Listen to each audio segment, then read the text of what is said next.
Hello friends, welcome to your own channel daily stock. आज की video में हम टाटा मोटर्स का एनालिसिस करेंगे और जानेंगे कि इसमें आपको लॉन्ग टर्म इन्वेस्टमेंट करना चाहिए या नहीं, या फिर इसमें अभी भी वैल्यू इन्वेस्टिंग बची है या नहीं। तो इसके लिए आप वीडियो को एंड तक जरूर देखिएगा और बताइएगा कि आपको वीडियो कैसी लगी है। और अगर अभी तक आपने हमारे चैनल को सब्सक्राइब नहीं किया है तो प्लीज़ आप हमारे चैनल को सब्सक्राइब कर दीजिए। तो सबसे पहले टाटा मोटर्स कंपनी क्या काम करती है।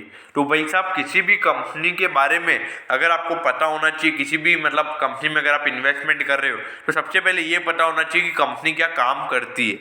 तो टाटा मोटर्स एक कंपनी है जो कि ऑटोमोबाइल कंपनी है, जो कि engaged the manufacture of motor vehicle. तो ये क्या करती है, मैन्युफैक्चर करती है मोटर व्हीकल्स को। मैन्युफैक्चरिंग मतलब वो बनाती है मोटर व्हीकल्स को। तो ये आप सभी को पता होगा कि जो जैगवार है वो भी ये टाटा मोटर्स ही बनाता है। तो कोई बड़ी बड़ी कारों को और ट्रक्स होते हैं उनको भी टाटा मोटर्स बनाने का काम करता है।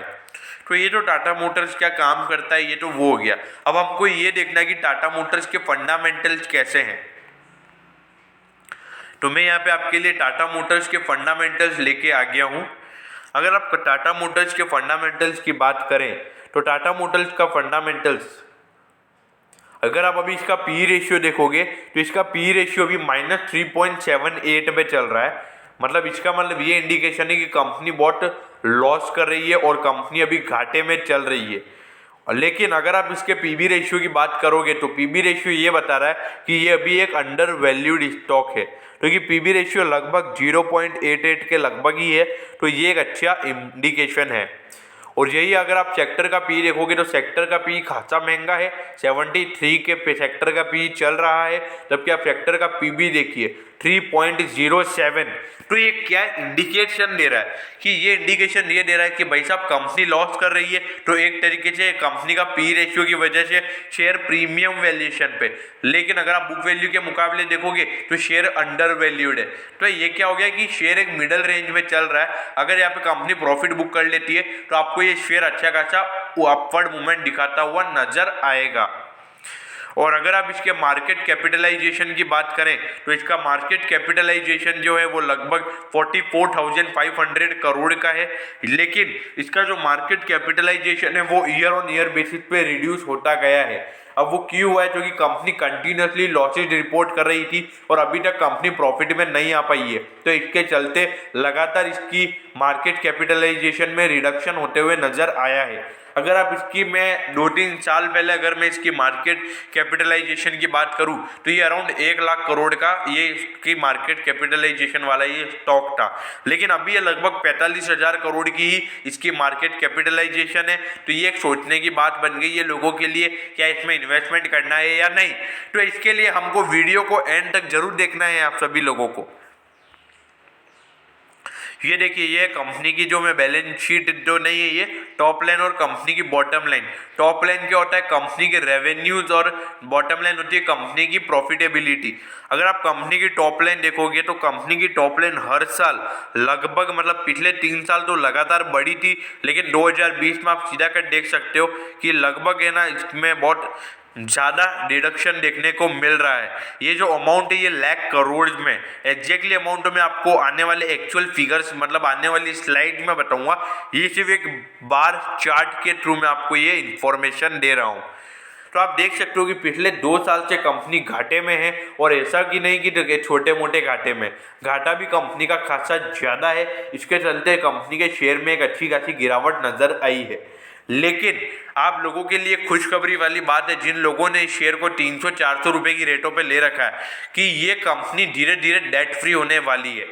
कंपनी के सीईओ ने ये बता दिया है कि वो धीरे धीरे अपने इंटरेस्ट पेमेंट को कम करते जा रहे हैं और अपने जल्द से जल्द उनके इंटरेस्ट को पे करके और डेट को पे करके कंपनी 3 साल में डेट फ्री हो जाएगी।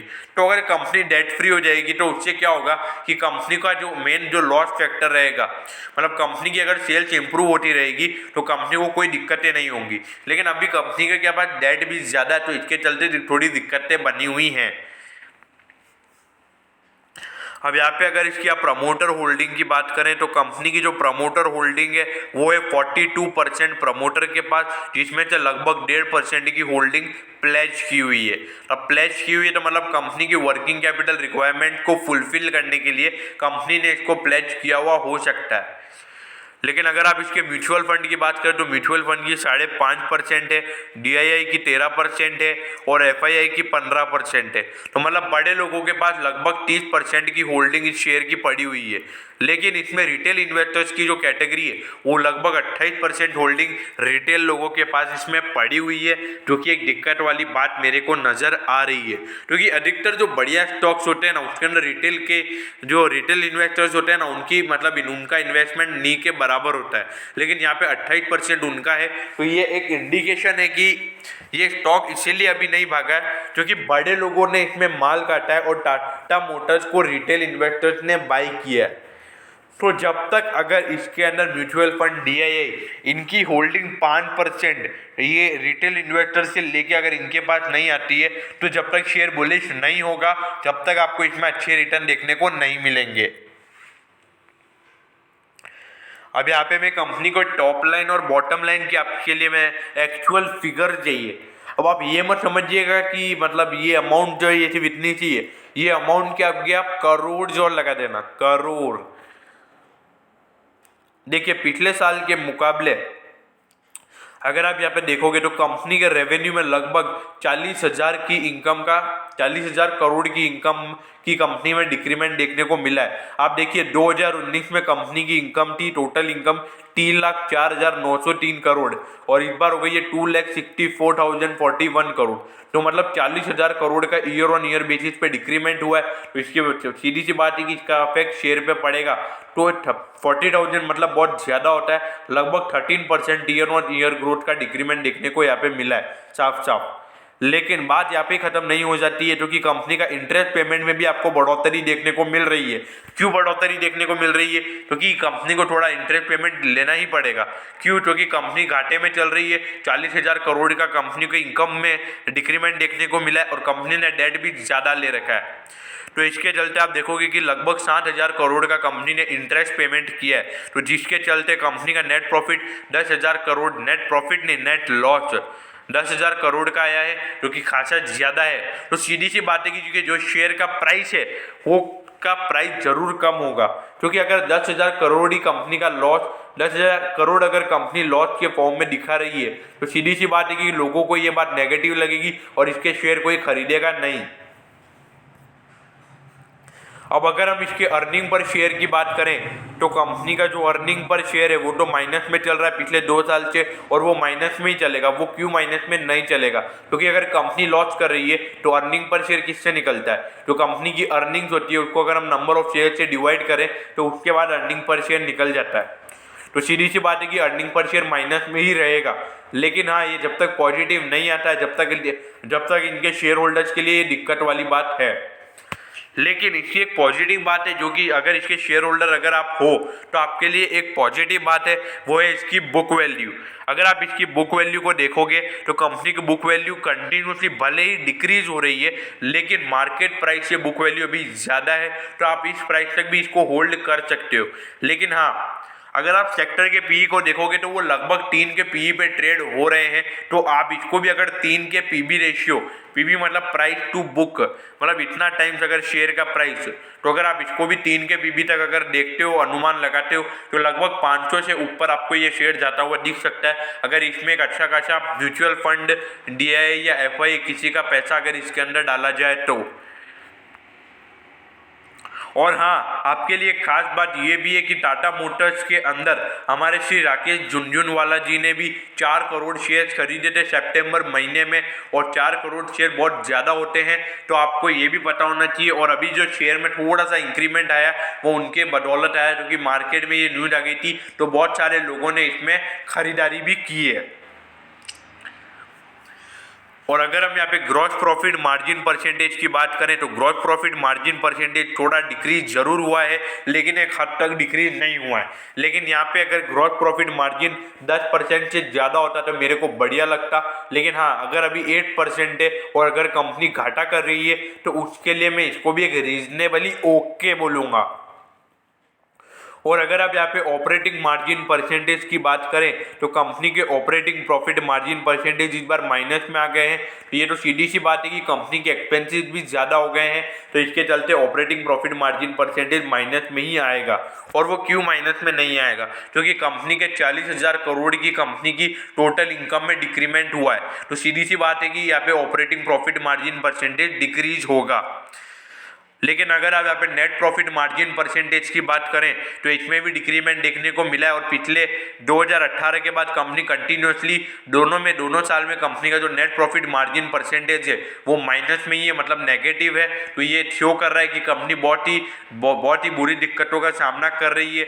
लेकिन जिस तरीके से मार्केट में खबरें चल रही हैं तो ऐसा लग रहा है कि कंपनी का जो डिप्रेशन पीरियड था वो खत्म हो गया है और कंपनी का वापस से एक अच्छे फॉर्म में अगर कंपनी आ सकती है और कंपनी धीरे धीरे ये सब आपको चीज़ें पॉजिटिव होती हुई नजर आएंगी। अब यहाँ पे अगर हम कंपनी के रिटर्न ऑन इक्विटी परसेंटेज की बात करें तो रिटर्न ऑन इक्विटी और आरओसी दोनों को ही देखने की ज़रूरत नहीं है। यहाँ पे अब अगर क्यों ज़रूरत नहीं है? क्योंकि कंपनी घाटा कर रही है तो सीधी सी बात है कि ये चीज़ें भी नेगेटिव ही होंगी।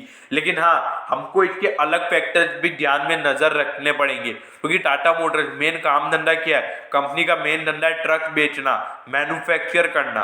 तो इनका धंधा कब कब चलता है? अगर ये तब बढ़िया परफॉर्म कर रहे हैं तो आपके लिए एक अच्छी बात है। अगर ये अगर दिवाली के सीजन में, अगर इनके नवरात्रि के सीजन में अगर इनकी बिकवाली अगर अच्छे से नहीं हो रही है तो आपको अभी के अभी निकल जाना चाहिए, क्योंकि यही इनका मेन सेलिंग मंथ होता है। और अगर आप इसके रिटर्न ऑन एसेट परसेंटेज की बात करें तो ये भी माइनस है।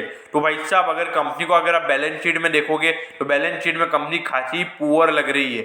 लेकिन इसमें जो करेक्शन होना था वो मेरे ख्याल से हो चुका है। इस सारे फैक्टर्स को मार्केट ने करेक्ट कर दिया है। लेकिन अभी धीरे धीरे अंदर ऐसा मेरे को लग रहा है कि आने वाले कुछ समय में टाटा मोटर्स एक बढ़िया परफॉर्मेंस दिखा सकता है। अगर आप इसके करंट रेशियो की बात करें तो करंट रेशियो भी 1 से कम है, जो कि सीधा कट इंडिकेट दे रहा है कि कंपनी को भाई साहब थोड़ी बहुत ही बुरी दिक्कतों का सामना करना पड़ रहा है और कंपनी अपनी करंट लायबिलिटीज पे करने में भी नाकामयाब हो रही है। कि अगर आप देखिए, अभी मैंने आपको दिखाया था कि कंपनी ने अपने शेयर तक को भी 1-1.5% शेयर्स को भी प्लेज किया हुआ है। तो मेरे ख्याल से कंपनी ने इसीलिए प्लेज किया हुआ हो कि कंपनी अपनी करंट लायबिलिटीज को पे करने में नाकामयाब हो रही हो। अगर आप कंपनी के क्विक रेशियो की बात करें तो कंपनी का क्विक रेशियो भी खासा कम है, 1 से भी कम है। तो ये सीधा कर इंडिकेशन दे रहा है कि कंपनी को बहुत ही बुरी दिक्कतों का सामना करना पड़ रहा है। लेकिन जो शेयर अच्छे होते हैं उनको बुरी दिक्कतों में ही खरीदा जाता है। जब वो शेयर अच्छे हो जाते हैं ना, तब हमें उन्हें निकालने का वक्त आ जाता है। तो इसीलिए इस शेयर को आपको लेना चाहिए। इसके बुरे समय में अगर आप इसका साथ दोगे तो ये अच्छे समय में आपका साथ देगा। और अगर हम डेट टू इक्विटी रेशियो की बात करें तो देखिए कंपनी घाटे में क्यों आई है। देखिए 2018 में सिर्फ 0.82 का डेट टू इक्विटी रेशियो था और जब कंपनी क्या थी, प्रॉफिट में थी। लेकिन उसके बाद लगभग डबल हो गया डेट टू इक्विटी रेशियो 2019 और 20 में। तो इससे क्या हो गया, कंपनी क्या की लॉस में आ गई है। पिछले अगले लगातार 2 साल में कंपनी ने लॉस बुक किया है। तो फिर मैंने आपको कल भी बोला था कि अडानी ट्रांसमिशन में मैं पैसा नहीं लगाऊंगा। क्यों नहीं लगाऊंगा? क्योंकि भाई साहब डेट टू इक्विटी रेशियो जिस कंपनी का ज्यादा होता है ना, वो कंपनी भले ही कितना भी बढ़िया परफॉर्म क्यों ना कर ले, लेकिन अगर डेट से उसका मतलब अगर जितना प्रॉफिट वो कमा रही है और उसका आधे से ज्यादा अमाउंट अगर उसके इंटरेस्ट पेमेंट पे ही चला जाए तो आपको कुछ भी उस पर अफेक्ट नहीं पड़ेगा और आपको कुछ रिटर्न नहीं मिलेगा और कंपनी की बैलेंस शीट इतनी स्ट्रांग नहीं होते हुए दिखेगी आपको। अब आप देखिए कि कंपनी की लायबिलिटीज बढ़ी है, तो हमने ये भी देखा था कि कंपनी की बुक वैल्यू में भी डिक्रीमेंट हुआ है। तो सीधी सी बात है कि जिस कंपनी का डेट टू इक्विटी रेशियो ज़्यादा होता है उसमें इन्वेस्टमेंट करने को मैं आपको कभी भी नहीं बोलूँगा, क्योंकि भले ही वो शेयर ऑपरेटर द्वारा चलाया जाता है, वो शेयर भले ही आपको 100% ऊपर भाग जाएगा, लेकिन इन एंड आउट आप सभी को पता होता है कि ये शेयर एट दी एंड जरूर गिरेगा और एक अच्छा खासा गिरेगा और आप सभी के कपड़े फाड़ देगा। लेकिन इसका जो डेट टू इक्विटी रेशियो वो एक बार थोड़ा ओके है, क्योंकि ये 2 से ज़्यादा नहीं है। अगर ये 2 से ज़्यादा होता तो थोड़ी दिक्कतें बनी हुई होती, लेकिन अभी कंपनी इतना लॉस रिपोर्ट कर रही है तो इसके चलते ये भी एक ज़्यादा डेट टू इक्विटी रेशियो है। और भाई साहब इंटरेस्ट कवरेज रेशियो देखो आप, इंटरेस्ट कवरेज रेशियो तो माइनस में आ गया है, मतलब कंपनी उतना भी नहीं कमा रही है जितना कि कंपनी को इंटरेस्ट पेमेंट करना है। तो ये कंपनी के लिए दिक्कतें वाली बात है। अगर कंपनी का याद रहे, अगर कंपनी अच्छा रेवेन्यू और अच्छा प्रॉफिट नहीं कमाती है जब तक मैं आपको इन्वेस्टमेंट करने के लिए नहीं बोलूँगा, लेकिन एक रीज़न है जिसके लिए आपको इस कंपनी में इन्वेस्ट करना चाहिए, वो मैं आपको at the end of the video बताऊँगा। और अगर आप इसके सेल परसेंटेज की बात करें तो सेल परसेंटेज में भी गिरावट नजर आई है, सेल परसेंटेज भी माइनस में हो गया है। तो ये क्या इंडिकेशन दे रहा है कि टाटा मोटर्स की सेल्स कंटिन्यूसली डिक्रीज हो रही है और धीरे धीरे मार्केट शेयर डिक्रीज हो रहा है। तो ये भी इंडिकेशन है कि कंपनी थोड़ा पुअर परफॉर्मेंस कर रही है। और अगर इसके नेट प्रॉफिट परसेंटेज की बात करें तो इसमें भी आपको डिक्रीमेंट देखने को मिला है, और ये सीधी सी बात है कि ये भी आपको डिक्रीमेंट तो दिखेगा ही, तो ये कंपनी घाटे में चल रही है। और अगर आप कंपनी के रेवेन्यू की बात करें कंसोलिडेटेड की, तो 2,61,068 करोड़ का कंपनी को रेवेन्यू मिला है। और अगर हम इसके इबिटडा मार्जिन परसेंटेज की बात करें तो वो है 8.4%। और अगर इसके इबिट मार्जिन, इबिट यानी earning before interest and tax, तो वो है 0.2% माइनस में। और अगर इसके फ्री कैश फ्लो की बात करें तो वो है 9,205 करोड़ का।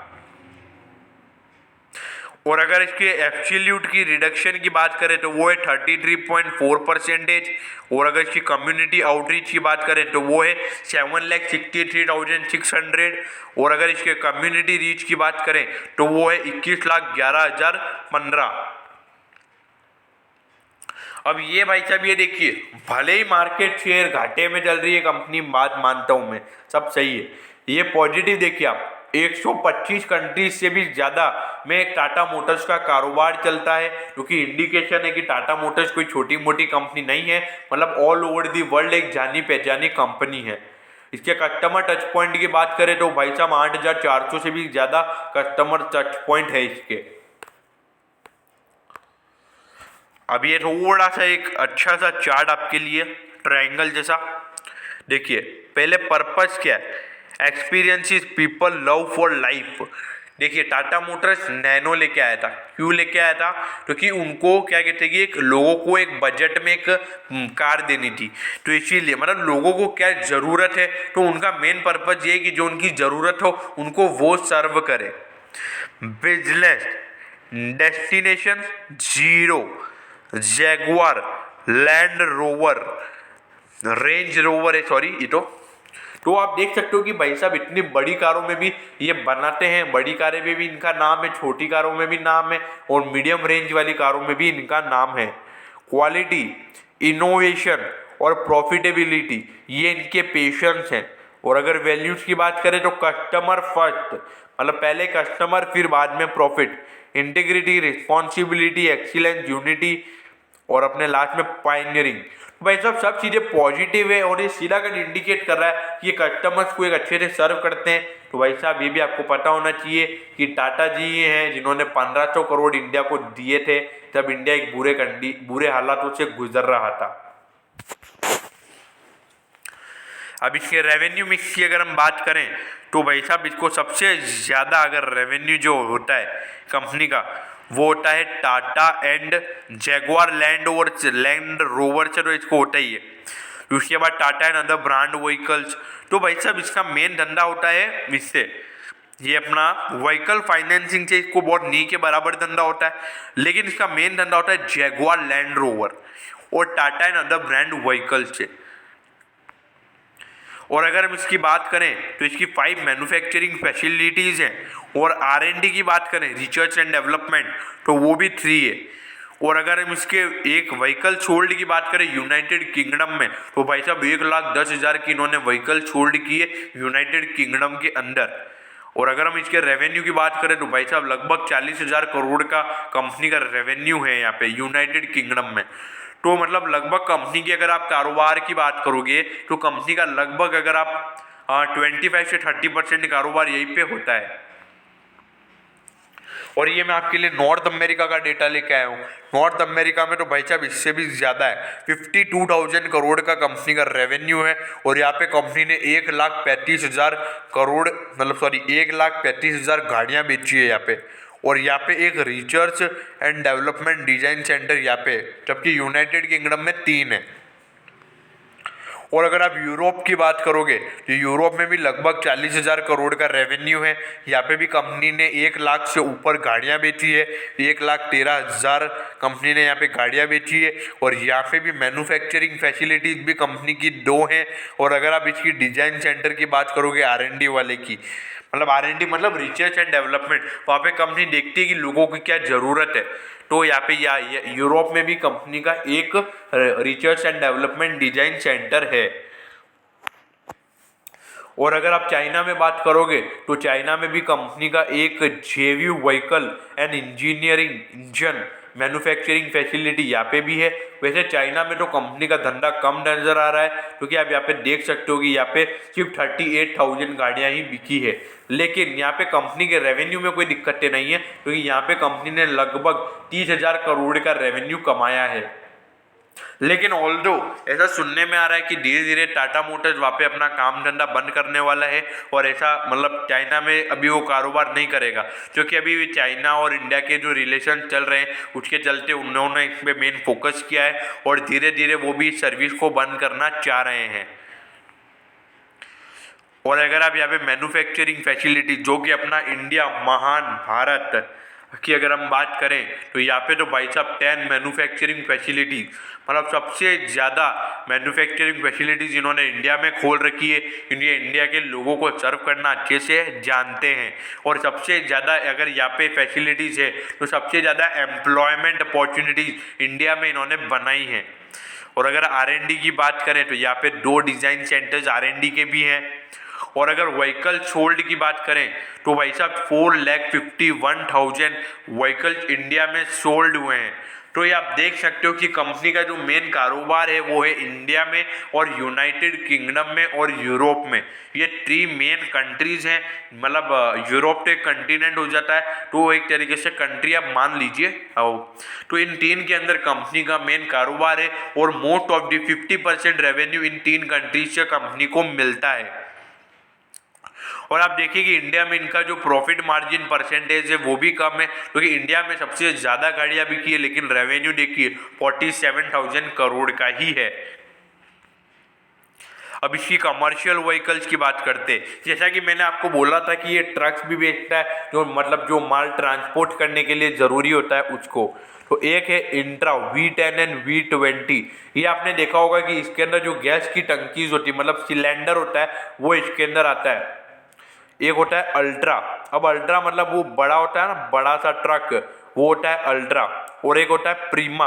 तो प्रीमा भी एक तरीके से बड़ा सा ट्रक होता है, वैसा ही एक तरीके का ट्रक होता है। तो ये कमर्शियल पर्पज इसके लिए यूज होते हैं और मेन कारोबार कंपनी का इसके अंदर भी है। लेकिन इसकी जो बिकवाली है वो मेन इंडिया के अंदर ही होती है। ये इसकी बिकवाली ज़्यादा आउट ऑफ इंडिया में नहीं होती है टाटा मोटर्स को। और ये इसकी पैसेंजर व्हीकल्स है, पैसेंजर व्हीकल। अब टाटा एल्ट्रोज, अब इसका नाम तो मतलब भाई साहब अगर आपने IPL 2020 देखा है तो भाई साहब इसका आपने नाम 100 से 150 बार तो आराम से सुन लिया होगा। भाई साहब सबसे सुरक्षित गाड़ियों में से एक है ये टाटा एल्ट्रोज, ऐसा सुनने में मिलता था। अब और इसकी 5 स्टार रेटिंग भी है, तो आप जान सकते हो कि टाटा एल्ट्रोज का क्या लेवल है मार्केट के अंदर। टाटा हैरियर, इस गाड़ी का नाम भी आप में से बहुत सारे लोगों ने सुना होगा और ये इंडिया की one of the top selling vehicles में से ये एक है। और टाटा नेक्सॉन भी खासी अच्छी गाड़ी है। मतलब ये तीनों गाड़ियाँ खासी अच्छी है और मार्केट शेयर भी इंडिया के अंदर खासा अच्छा है इन गाड़ियों का। और अगर हम इसके इलेक्ट्रिक व्हीकल्स भी है तो ये मतलब इन्होंने पॉल्यूशन के लिए भी इलेक्ट्रिक व्हीकल्स को भी मैन्युफैक्चर करना शुरू कर दिया है। तो इसके चलते दिल्ली में अभी इसका यूज भी ज़्यादा होने लग गया है। तो एक नेक्सॉन EV करके है इलेक्ट्रिक व्हीकल, मतलब वो इसका नेक्सॉन का एक इलेक्ट्रिक व्हीकल वाला मॉडल भी है। अब इलेक्ट्रिक व्हीकल मतलब बैटरी से चलती है, पेट्रोल से नहीं चलती गाड़ी। और अगर इसके एक्सटेंडेड रेंज टिगर EV, ये इसकी दूसरा मॉडल है जो कि इलेक्ट्रिक व्हीकल वाला दूसरा मॉडल इसका है। अब एक और गाड़ी का जो मॉडल है वो है टियागो और दूसरा है टिगर। ये इस गाड़ी का जो मेन जो इंडिया के अगर हम बात करें तो इंडिया के अंदर इसका इतना सेल्स नहीं हुआ है। मतलब इसका नाम जरूर है, ऐसा नहीं है नाम नहीं है, लेकिन इतना जितना नाम टाटा हैरियर टाटा एल्ट्रॉज का है उतना नाम इस गाड़ी का नहीं है। और अगर इसकी बात करें तो रिफ्रेश्ड एफ टाइप, ये है नई जैगुआर। ये जैगुआर के जो मॉडल्स हैं ये वो वाले मॉडल्स हैं जो कि कंपनी बनाती है। तो भाई साहब इसके अंदर तो मैंने टाटा मोटर्स कौन कौन सी गाड़ियाँ इसके अंदर है वो भी मैंने बता दिया है। तो आपको अगर किसी को कार लेने का शौक हो तो आप उसको भी रिकमेंड कर सकते हो। तो इसमें रिफ्रेश्ड एफ टाइप ये जैगुआर का एक मॉडल है, और एक मॉडल है जैगुआर आई पेस, ये दूसरा मॉडल है जैगुआर का। और अगर आप तीसरे मॉडल की बात करें जैगुआर के अंदर तो ये तीसरे में है जैगुआर एक्सी। तो ये 3 तरह के मॉडल्स है जैगुआर के अंदर, जो कि जिसके अंदर आपका तीनों का थोड़ा प्राइस बजट के हिसाब से लेना देना होता है। अगर आपको लेना भी हो तो आप बजट के हिसाब से देख सकते हो। ये कंपनी के लैंड रोवर्स के मॉडल से एक लैंड रोवर के मॉडल की बात करें तो एक मॉडल का नाम है डिफेंडर और एक है डिस्कवरी स्पोर्ट। अब आपको जिस तरीके की गाड़ी शूट होती है आप उस गाड़ी को ले सकते हो।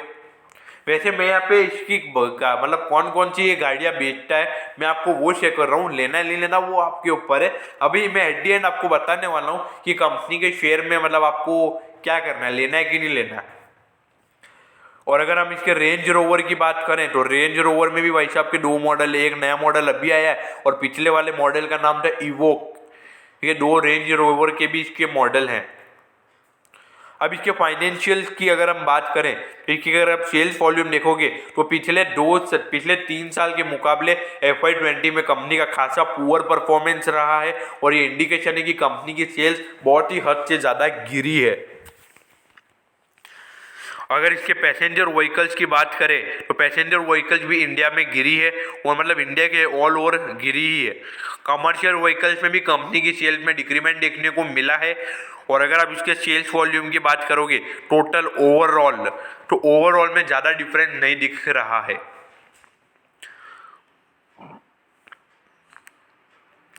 अगर आप कंपनी के रेवेन्यू की बात करें तो कंपनी के रेवेन्यू के बारे में हमने पहले ही बात कर ली थी कि कंपनी का रेवेन्यू गिरा है।